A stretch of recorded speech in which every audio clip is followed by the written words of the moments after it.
நன்றி மறந்த சிங்கம். ஒரு காட்டில் விறகு வெட்டுவதற்காக சென்று கொண்டிருந்தான் மனிதன் ஒருவன். அப்போது காட்டில் எங்கிருந்தோ சிங்கத்தின் கர்ச்சனை கேட்டது. பயத்துடன் ஓடத் தொடங்கினான் மனிதன். மனிதனே, பயப்படாதே, இங்கே வா, நான் உன்னை ஒன்றும் செய்ய மாட்டேன் என்று குரல் கேட்டது. தயக்கத்துடன் குரல் வந்த திசையை நோக்கி சென்றான் மனிதன். அங்கு ஒரு கூண்டில் சிங்கம் அடைப்பட்டிருந்தது. வேட்டைக்காரர்கள் சிலர் சிங்கத்தை உயிருடன் பிடிப்பதற்காக ஒரு கூண்டு செய்து அதற்குள் ஒரு ஆட்டை விட்டு வைத்திருந்தனர். ஆட்டிற்கு ஆசைப்பட்ட சிங்கம் கூண்டிற்குள் மாட்டிக்கொண்டது. மனிதனை பார்த்த சிங்கம், மனிதனே, என்னை இந்த கூண்டிலிருந்து விடுவித்துவிடு, நான் உனக்கு பல உதவிகளை செய்வேன் என்றது.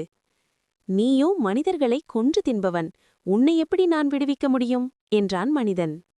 மனிதர்களை கொல்லும் சுபாவம் எங்களுக்கு உண்டுதான், அதற்காக உயிர்காக்கும் உன்னை கூடவா அடித்துக் கொன்று விடுவேன்?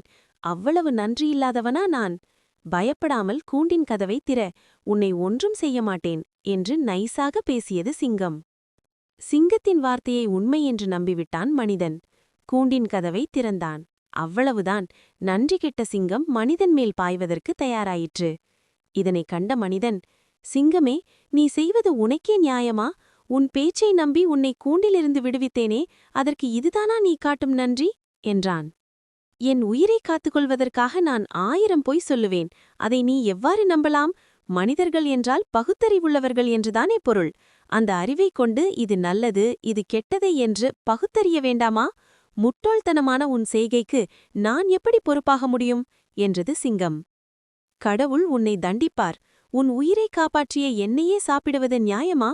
உன்னை விடுவித்ததற்கு இம்மாதிரி நடந்து கொள்வது முறையல்ல என்றான் மனிதன். அம்மோது அவ்வழியாக ஒரு நரி வந்தது. இதனிடம் நியாயம் கேட்போம் என்று கூறிய மனிதன் நடந்த கதை அனைத்தையும் நரியிடம் கூறினான். எங்கள் தொழில் அனைவரையும் அடித்துக் கொன்று சாப்பிடுவதுதான். இது இவனுக்கு நன்றாக தெரிந்திருந்தும் கூட என்னை கூண்டிலிருந்து விடுவித்தான். முட்டாள்தனமான இந்த செய்கைக்கு உரிய பலனை இவன் அனுபவித்தே தீர வேண்டும். நீ என்ன சொல்ற நரியாரே என்றது.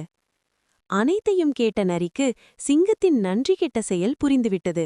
உதவி செய்த மனிதனை காப்பாற்றி சிங்கத்தை கூட்டில் பூட்டிவிட தந்திரமாக செயல்பட்டது.